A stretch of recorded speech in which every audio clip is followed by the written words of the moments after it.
आज हम पढ़ेंगे कक्षा 9वीं के तृतीय पाठ को, जिसका नाम है सुभाषिताने। सु मतलब सुंदर, भास मतलब अच्छी तरह कही गई बातें। इसका हिंदी अर्थ है सुभाषिताने मतलब अच्छी तरह कही हुई बातें। सुष्ठु भाषितं कथितं वा सुभाषितं कथ्यते। संस्कृत साहित्ये सुभाषितेषु नित्यः आदर्शः सदाचारः एव जीवनस्य कृते मूल्यपरकं ज्ञानं विद्यते। अर्थात इसका हिंदी अर्थ इस प्रकार है कि सुष्ठुम भाषितम कथितम, अच्छी तरह कही बात यह कथन सुशोभित करता है कि संस्कृत साहित्य में सुभाषितों अर्थात अच्छी तरह से बोले गए आदर्श, नीति, सदाचार के लिए मूल्यपरक ज्ञान है। वस्तुतः जीवने आवश्यकत्वां सरलतया सुभाषिता माध्यमेन शिक्षणं संस्कृतस्य वैशिष्ट्यम्। वस्तुतः जीवन में आवश्यक तत्वों को सरलता से सुभाषित के माध्यम से शिक्षण संस्कृत की विशेषता बताता है। सुभाषित मध्यम जनः जीवने परिवर्तनम् अनतेम शक्नोति, अतः सुभाषितेभ्यः शिक्षा गृह्णते। अतः सुभाषितों से शिक्षा ग्रहण करना चाहिए। इस प्रकार अब हम श्लोक पे पहुंच गए हैं। श्लोक है पहला आपका उद्योगिनाम, है ना। उद्योगिनम पुरुषम सिंहम उपैति लक्ष्मी। उद्योगिनम पुरुषम सिंहम उपैति लक्ष्मी। दैवेन देयमिति का पुरुषाम वदन्ति। आप पीछे से बोलेंगे बच्चों, अपने मन में बोलते रहेंगे। इसको पहली लाइन एक बार और मैं पढ़ के बता रही हूँ। उद्योगिनम पुरुषम सिंहम उपैति लक्ष्मी। दैवेन देयमिति का पुरुषाम वदन्ति। दैवं निहत्य कुरु पौरुषं शक्त्यं। यत्ने कृते यदि न सिद्ध्यति को अत्र दोषः। एक बार और देखेंगे आप। उद्योगिनं पुरुषं सिंहम् उपैति लक्ष्मीः। दैवेन देयमिति का पुरुषाः वदन्ति। दैवं निहत्य कुरु पौरुषम् आत्मशक्त्याः। यत्ने कृते यदि न सिद्ध्यति को अत्र दोषः। अब आप इसको अन्वय से करके छोटा छोटा संस्कृत करके जो नीचे किताब में दिया हुआ है अन्वय करके इसका अर्थ निकालने की कोशिश करेंगे। लक्ष्मी मतलब लक्ष्मी। उद्योगिनः मतलब उद्योगी पुरुष अर्थात काम करने वाला इंसान। पुरुषम सिंहति उसकी वीरता, उसकी महानता। उपैति मतलब निकलता है। का पुरुषः किस तरह से। किस तरह से। का पुरुषः अदैवम भाग्य को अत्र दोषः इसमें कोई दोष नहीं है। को अत्र दोषः इसमें कोई दोष नहीं है। अब आप पूरा अर्थ देखेंगे। पहली लाइन उद्योगिनम पुरुषम सिंहम उपैति है। लक्ष्मी अर्थात धन, है ना, पैसे। लक्ष्मी धन दौलत प्रयत्न करने वाले वीर पुरुष के पास स्वयं आ जाती है। प्रयत्न करने वाले वीर पुरुष के पास स्वयं आ जाती है। लक्ष्मी उद्योगिनम पुरुषम सिंहम उपैति लक्ष्मी। प्रयत्न करने वाले उद्योगी पुरुष के पास स्वयं आ जाती है। दैवेन देयमिति का पुरुषाः वदन्ति।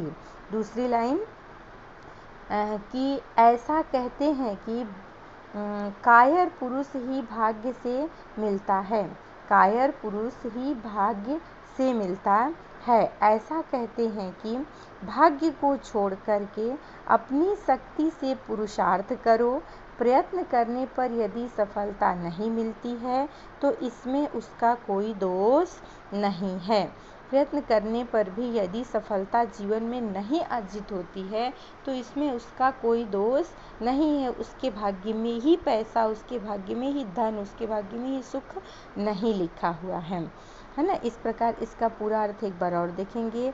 लक्ष्मी अर्थात धन दौलत प्रयत्न करने वाले वीर पुरुष के पास आ जाती है, कायर पुरुष के पास नहीं आती है। ऐसा कहते हैं कि भाग्य को छोड़ करके अपनी शक्ति से पुरुषार्थ करो। अर्थात भाग्य के भरोसे मत रहो, अपने कार्य को लगातार हमें करते रहना चाहिए। अगर प्रयत्न करने पर भी हमें सफलता नहीं मिलती है तो इसमें कोई हमारा दोष नहीं है, इसमें हमारा कोई दोष नहीं है। अब दूसरा श्लोक, रूपम यौनम संपन्ना विशाल कुल संभवा विद्याहीनः न शोभन्ते निर्गंधा इव किशुंगा, है ना। विद्याहीनः यौनम संपन्ना विशाल कुलः संभवा निर्गंधा किशुंगा इव न शोभन्ते। एक बार श्लोक पढ़ने के पश्चात आप अन्वय पे जरूर ध्यान देंगे। एक बार मैं आपको श्लोक और पढ़ाती हूँ। रूपम यौनम संपन्ना, इसे अलग अलग तोड़ के पढ़ेंगे। रूपम यौनम संपन्ना विशाल कुल संभवा पुत्रहीनः न शोभते निर्गंधा इव किशुंगा। निर्गंधा इव किशुंगा, निर्गंधा मतलब बिना गंध वाला पुष्प, किशुंगा टेसु का फूल, है ना, जिसको ढाक का फूल भी बोला जाता है ना। विद्या ज्ञान से रहित व्यक्ति रूप और यौवन से संपन्न होने पर स्वयं बड़े कुल में जन्म लेने पर भी गंध रहित टेसु के फूल के समान शोभा नहीं पाते हैं।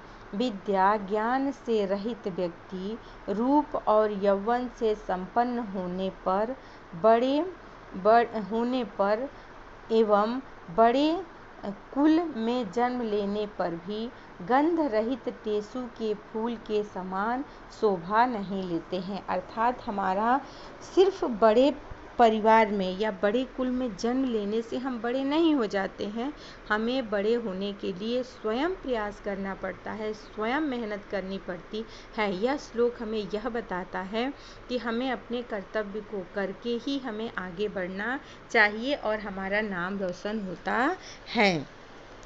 अब आपका तीसरा श्लोक, गुणा गुणेषु गुणा भवन्ति ते निर्गुणं प्राप्य भवन्ति दोषा आस्वाद्य तयो प्रवन्ति नद्यः समुद्रम माद्यः भवतेभ्यः। इसके बाद हम आपको इस श्लोक को तोड़ के अन्वय करके पढ़ना सिखाएंगे। आप देखें बच्चों, गुणा गुणेषु गुणा भवन्ति, एक बार फिर आप बोलें, गुणा गुणेषु गुणा भवन्ति ते गुणा निर्गुण्यं प्राप्यं दोषा भवन्ति ते गुणा निर्गुणं प्राप्य दोषा भवन्ति नद्याः आस्वाद्यतः प्रवहन्ति नद्याः आस्वादयोः प्रवहन्ति नद्याः आस्वादयोः प्रवहन्ति समुद्रम् आसाद्यम् अपेयः भवन्ति समुद्रम् आसाद्याय अपेयः भवन्ति। आया समझ में? अब इसका शब्दार्थ, निर्गुणम मतलब निर्गुणी के पास, नद्या मतलब नदियाँ, आस्वाद्यो मतलब पीने योग्य स्वादिष्ट जल वाली, प्रवहन्ति मतलब बहती है, असाध्य मतलब पहुँच करके, पा करके, अपेय मतलब न पीने योग्य। अब इसका पूरा अर्थ आप हिंदी में सुनेंगे। एक बार पहले 5 बार आप पढ़ करके इसको कंठस्थ करके, बार बार पढ़ करके इसको कंठस्थ करके पढ़ना सीखेंगे। बहुत अच्छा श्लोक है, जीवन के लिए बहुत उपयोग नीति के बारे में बताया गया है। गुणा मतलब गुण, गुणी व्यक्तियों के पास पहुंचकर ही गुण होते हैं। मतलब गुणी व्यक्ति जिसके पास गुण है, अच्छाई है, गुणी व्यक्तियों के पास स्वयं अपने आप ही लोग आ जाते हैं और निर्गुणी के पास, और जो गुणवान नहीं होता है उसके पास लोग नहीं जाते हैं। जैसे नदियाँ पीने योग्य मीठे जल, जैसे नदी जो है वो छोटी होती है और समुद्र बड़ा होता है, किंतु पीने योग्य पानी होने की वजह से, नदियों का पानी पीने योग्य होने की वजह से नदियों के पास लोग स्वयं जाते हैं और समुद्र के पास कोई नहीं जाता है। समुद्र के पास कोई नहीं जाता है। ये श्लोक ये ऐसा अर्थ बता रहा है कि हमें पढ़ लिख करके ज्ञानी होना चाहिए, तभी हमारी पूछ होती है और तभी हम कुछ कर सकते हैं। तभी हम कुछ बता सकते हैं। इसलिए गुणागुणेशी गुणी व्यक्तियों के पास स्वयं लोग ही चले जाते हैं, निर्गुणी के दोष को निकालते हैं। जिस प्रकार समुद्र के पानी बहुत ज़्यादा होते हुए भी कोई समुद्र के पास नहीं जाता है, छोटी नदी के पानी पेय जल उपयोग जल होते हुए उसी के पास सब जाते हैं। अब आपका श्लोक नंबर 4। प्रथमेनार्जिता विद्या, आप पीछे से बोलेंगे बच्चों, प्रथमेनार्जिता विद्या, बोलिए। द्वितीयेनार्जिता धनम, प्रथमेनार्जिता विद्या, द्वितीयेनार्जिता धनम, तृतीयेनार्जिता पुण्यम, चतुर्थे किम करिष्यते। प्रथमेनार्जिता विद्या, द्वितीयेनार्जितं धनम, तृतीयेनार्जितं पुण्यम, चतुर्थे किम करिष्यति।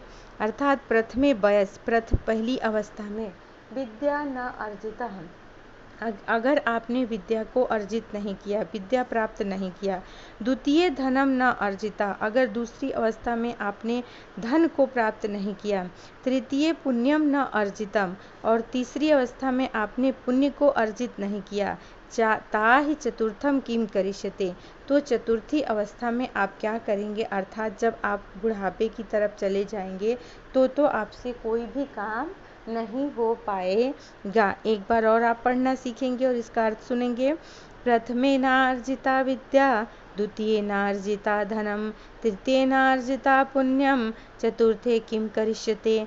पहली अवस्था में आप अगर विद्या नहीं प्राप्त किए, द्वितीय अवस्था में धन नहीं प्राप्त किए, तृतीय अवस्था में पुण्य नहीं प्राप्त किए, तो चतुर्थी अवस्था में आप क्या करेंगे, अर्थात आप उस समय कुछ भी करने लायक नहीं रहेंगे। इसलिए समय का उपयोग करते हुए हमें हर अवस्था के अनुसार अपने कार्य को पूर्ण करना चाहिए।